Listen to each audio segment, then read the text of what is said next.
بغيت نوجه واحد الرساله للاب ديالنا الروحي.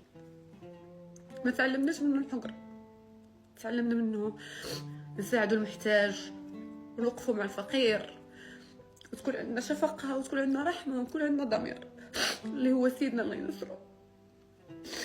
لانه عييت الصراحه، الناس ما بغوش يخلوني في حالي.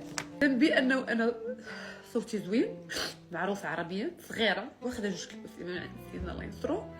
انا دنيا بطمه رعيه من رعاياك الاوفياء، انت تفضل وتشملني بعفوك وان ترحمني وترحم بناتي وترفع عني هذا البلاء.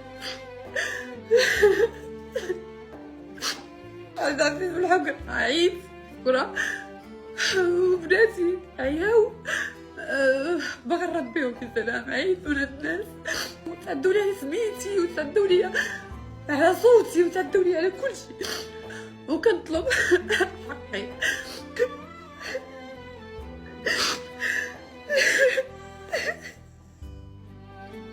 ويلكم من ربي، فين غادي تهربوا من الله سبحانه وتعالى؟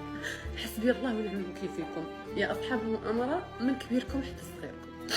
اللي دخلني في هذه الزوبعه ودخلنا في هذه المؤامره الله ياخذ فيه الحق. حسبي الله ونعم الوكيل، حسبي الله ونعم الوكيل، حسبي الله ونعم الوكيل.